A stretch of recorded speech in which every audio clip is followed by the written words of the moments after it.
Okay, so in the last class we did Faraday's law and Lenz's law. Today we're going to look at a simple AC generator, how it produces electricity. Okay, so in the last lesson what we saw was that as long as the conductor is cutting a magnetic field or a magnetic field is cutting the conductor, according to Faraday's law we will observe a changing magnetic field and it will eventually cause an induced EMF in the coil or in the wire, which if extracted can cause an induced current. So this is what an AC generator looks like. So in this case what we're doing is we are ourselves providing the mechanical energy.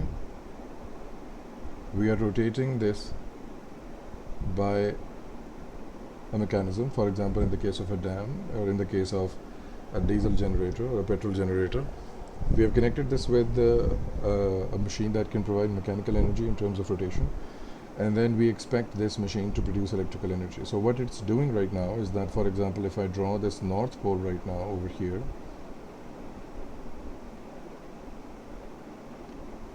so this north pole and this is the south pole, so we have a coil between them, somewhat like this.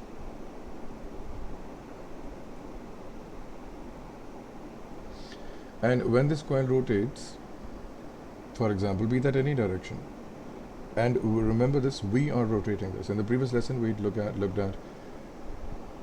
DC motor. In motor, be that DC or AC, we provide electricity and expect the mechanical motion. In a generator, we provide mechanical motion and we expect electrical energy in return. So when this is being rotated by any mechanical source, so it actually cuts the magnetic field of the permanent magnet that is placed on the outside. So we have, just a moment, we have an external magnetic field from north to south, and when this conductor actually moves in the presence of this external magnetic field, it experiences an induced EMF. So you can read this procedure when I send the slides to you. You can read this on your own. And basically this is an AC generator, so the current it produces, or the induced EMF it produces with respect to time, is alternating. So it will have a positive cycle and it will have negative cycle, positive and negative. So the current is basically traveling in both directions. We did look at the differences between an AC and DC circuit. So this is an AC circuit symbol and this is the resistor that we're connecting. The resistor could be a representative of anything. For example, it could be a bulb, it could be a fan, it could be an air conditioner, it could be other household electrical appliances as well. So whatever this resistor is representing, be that any electrical appliance. So in terms of AC electricity, sometimes the current is flowing in this direction and sometimes the current is flowing in the opposite direction, owing to the direction of the current, which is changing at all times, sometimes positive, negative, positive, and then so on and so forth. The other thing that we have to remember and look for is the construction, the mechanical construction. Not only that we provide the mechanical force to rotate it and eventually produce electricity, it has one more thing connected to it. So in the DC motor, as opposed to slip rings, we had a split rings in the DC motor. In an AC generator, be that an AC motor or AC generator, we have a slip rings. This is an old design, by the way, but the AC motors that we use today, they generally don't have this because the carbon brushes with the passage of time get used up and you have to replace them again and again. So these slip rings actually carry the current to the external circuit, whatever is connected to it. These yellow boxes that you see are known as carbon brushes, right? Okay, so these carbon brushes, as we discussed in the DC motor as well, we are using them because they're good lubricants. They provide minimum friction and they do not hinder the rotation of the coil that is rotating between the magnets. And the other thing about the carbon brushes would be that they're good conductors of electricity since they're made out of graphite, and they provide maximum current to the external circuit.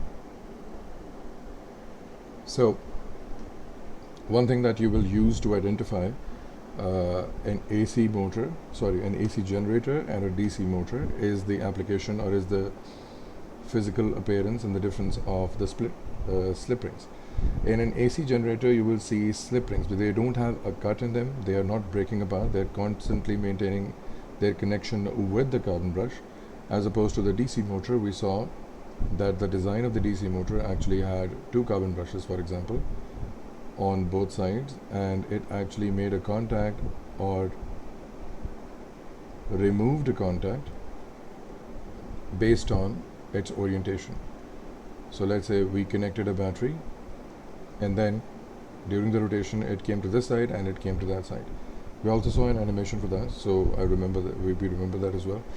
So I'm just comparing them so that we can fully understand that there are physical differences between them. Not only the output or the function is different, their physical differences are also going to help us to identify whether this is an AC generator or a DC motor.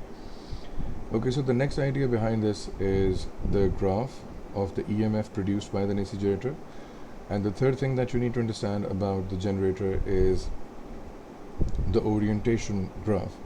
Now, sometimes this will be asked from you as a student. They will ask you to point out the graph of the AC generator. So this is what it's going to look like. So this is an alternating graph or alternating curve graph.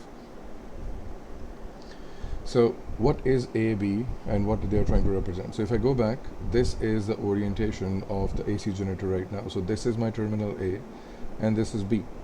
So when he's trying to rotate them, it's possible that if I look at it from this perspective, for example, if standing from this point, to my eyes this looks like a simple bar that has B on this point and A on this point, although this is going to be a full coil in 3 dimensions that we will be looking at. But to make things simple, this is where we're standing right now, and if you try to observe it, this is what it will look like to us as a simple bar or a simple single loop of electricity or electrical wire. So it starts from AB, where A is on this side and B is on this side, and starts counting the rotation. So what you are required to understand as a student and try to remember is that at what orientation will be the voltage highest and at what orientation it will be 0. So whenever it is horizontal, whenever the coil is horizontal, we get maximum EMF that is being produced. So look at this condition. It is horizontal, we get maximum EMF. It is horizontal, we get maximum EMF. It is horizontal, we get maximum EMF. But on the negative side, since the directions have reversed or changed, right? So we are going to get maximum EMF that could be positive and negative in nature depending upon the orientation. He will tell you about the starting point. It's possible that he tells you that it is rotating like this and this has a negative voltage. So then you just continue like this for the rest of the wave, as if this orientation produces negative, the other one will produce a positive. That is how we actually guess, or you can say we actually figure out how to find out the curve or the magnitude of EMF from an AC generator. And when the coil is vertical, for example in this condition, let's say, so to our eyes this would look like this to us in the new position or in the new situation. And again, in 3 dimensions the coil is still maintaining its original orientation like this, right? So B has come at this point and A has flown down to this point. So this would be A and this would be point B. So this is my vertical orientation. And again, we are looking at the rotation of this coil that we're referring to this over here. So under these circumstances, when the coil is vertical, the EMF induced will be 0. So then you will have a few points on the graph that you can use to draw your coordinates. For example, this is the first coordinate, this is the second one, third one, fourth one, and fifth one. And on all these accounts, I can predict that my AC generator would have been in the vertical position because the EMFs are 0. When the EMFs are maximum, I can predict that they would be in a horizontal position or horizontal orientation, because in that situation they're producing maximum EMF, right? You can read this detail in the slide that is being provided with you, or in the slide that's being given here. You can get into the detail, why is that happening, right? Okay, so this is what the graph of an AC generator looks like. there are a few changes in the design of the AC generator that we can do to increase its output, right? So if you can see, this is the output of the generator previously or in an old situation, right? So what we are observing right now is an increased voltage or increased EMF output of the generator. So there are a few things that we can do with the generator that it will be able to do this. What we can do is use a stronger magnet that would improve the cutting of magnetic fields and eventually lead to a higher voltage. The second thing that we can do is place an iron core at the center of the AC generator. If I go back, so this is what he's saying, that if we could place an iron cylinder over here and make this coil rotate around it and then connect it to the circuit, it would improve the cutting of magnetic field, as we have understood that iron is good, or iron is better at you can say at permitting the magnetic field lines through it rather than air. And the third thing that we can do would be increase the number of coils. Right now we're just representing just one coil in the circuit. It's possible that we, for the sake of increasing the amplitude of the output, we use more than one loop. Instead of one loop, there could is possible, let's say, that we're using 10 loops for that purpose. Not exactly in this orientation, they actually do hide behind, or you can say they would be sharing the same orientation because the wire is so thin, but to our eyes it will look like this. So increasing the number of coils will also increase the cutting of magnetic field lines, eventually leading to a higher voltage. So these three things can be done to the construction of, or the physical attributes of the AC generator, and as a result of that, what we will see is that if we are getting, let's say, EMFE, we would almost double the output if we increase this effect by double the amount. Let's say if there were 10 coils, if I give 20 coils, then if previously it was producing, let's say, 30 volts, now it would be producing close to 60 volts. So doubling any of these three factors, or just implementing the iron core, or just using a stronger magnet, which is at least twice as strong as the previous one, would eventually increase the value of the induced EMF. Now, there is a factor that we can change to actually change the frequency as well, and that's only one factor. You see, if I am rotating this AC generator, or this is being rotated by a machine, so there would be a fixed frequency by which the rotation is taking place. If it is being run by a generator that is powered by diesel or petrol, they have a fixed RPM. Now when we talk about RPM means rounds or revolutions per minute. We have to maintain a steady RPM, or steady rotation speed of the engine, so that we can get a steady voltage output from the AC generator. And on the other hand, of course, if we are using a dam, water is flowing through it, then the turbine blades of the AC generator will be experiencing, or will be exposed to such an amount of water that they can handle and still maintain a constant RPM. So if by any chance we were to increase these RPMs, increase the rotation of this coil, so it will have two effects at the same time, right? So this effect is only visible when the speed of the generator is doubled. Nothing is changed, no core, no iron core, no number of coils, no number of stronger magnets. We are just increasing the speed of the generator. This is just one individual change. So increasing the speed of the generator is doubled. It has two effects. First, the EMF also doubles. So as you can see, previously it was just EMFE. Now in new situation it is 2 times E. Now it's not necessary that he gives you the value of E as E. He will give you a numerical value, most probably, let's say 5 volts, 10 or 15 or 20, just so that you can choose the value that is double in its quantity. The second thing that we observe by increasing or doubling the speed of this generator is the frequency. frequency of the wave also gets doubled. You see, first it was only rotating, let's say this is time t and this is, let's say, 2 seconds. So in 2 seconds the generator was making only one rotation, just the way it's represented over here. Let's say in this time frame of t equals to 2 seconds, it was making just one orientation or just one rotation. Let's say this is A and B, and it successfully goes through all these stages and eventually lands at this point where it actually started from. So it started from this orientation AB, makes a complete circle, and then returns back to B and A orientation. So this one complete rotation gives us one positive cycle and one negative cycle. So this is what we're talking about right now. If I double the speed, the generator not only would be observing more cutting of magnetic field, but it would also be observing 2 waves or 3 waves in the same time frame as opposed to the previous case. You see, if in 2 seconds we were getting just one wave, if I double the speed, now I should get double the waves in the same time frame. So let's try to count that. Do we see that over here or not? So I'm going to gauge how much or how many times the speed has been increased. So this is my reference case, which is drawn by a dotted orange line, and this is my new case, which is drawn by a maroon color. So I make a comparison and count the number of waves. So this is my wave number 1.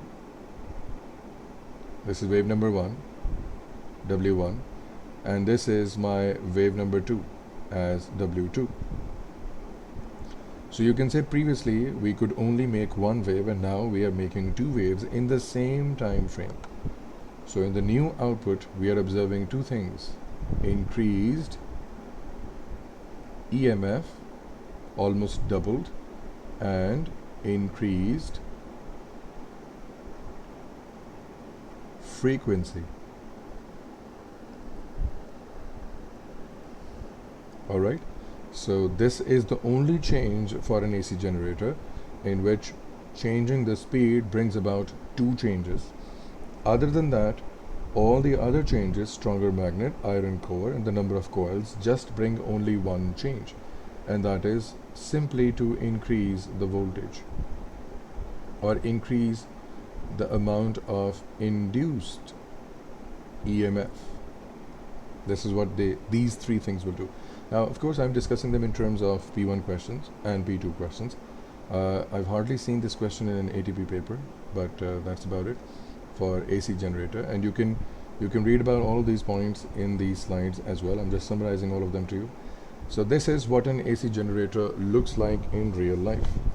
You see, at the center we have the rotating coil, and on the outside these black pieces, these are the permanent magnets that we placed on the outside. In real life we don't use permanent magnets because with the passage of time, due to heating and vibration, constant vibration in this electric motor or generator, they lose their magnetism with the passage of time. So what we've done to overcome this problem is that instead of permanent magnets, in these black boxes I will use electromagnets.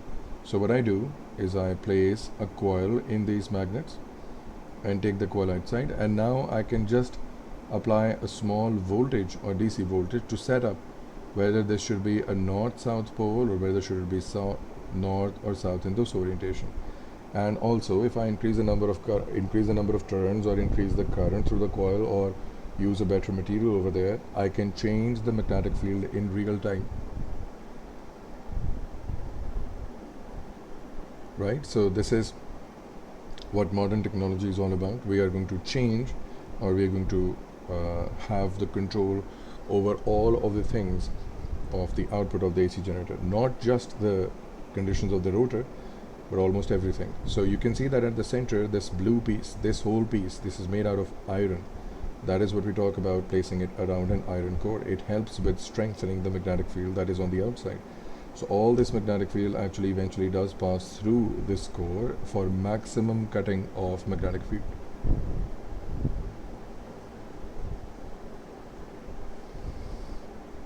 Okay, so let's analyze this situation as well. You might have seen this small motor on bicycles. So when you drive the bicycle, it actually is connected to one of the tires, be that front or back. It drives a small electric motor which gives you electrical energy, which helps you to actually utilize it for a small light bulb to see the road, or a brake light, so that people who are following you can actually be warned that either you're trying to brake right now or either you're just moving ahead. So how is this producing electricity, or how does that produce electricity? First, we need to figure out whether this is an AC generator or a DC motor. We don't see any split rings over here, so this must be an AC generator. Plus, we are taking output from this machine as represented by the output terminals, right? And in turn, what we are rotating is the permanent magnet in the presence of a coil.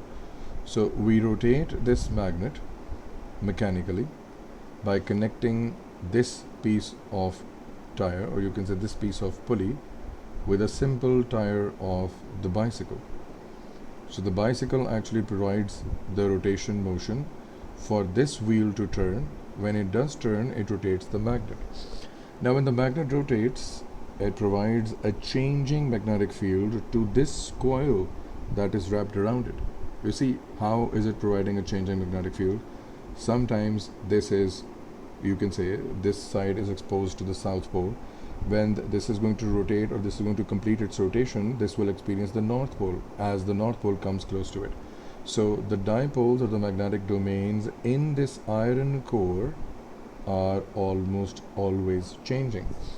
When the domains are changing, those changing domains will provide a changing magnetic field to this coil, and if a coil or a conductor experiences changing magnetic field, we can conclude that according to Faraday's law, it should produce an induced EMF, or electrical energy.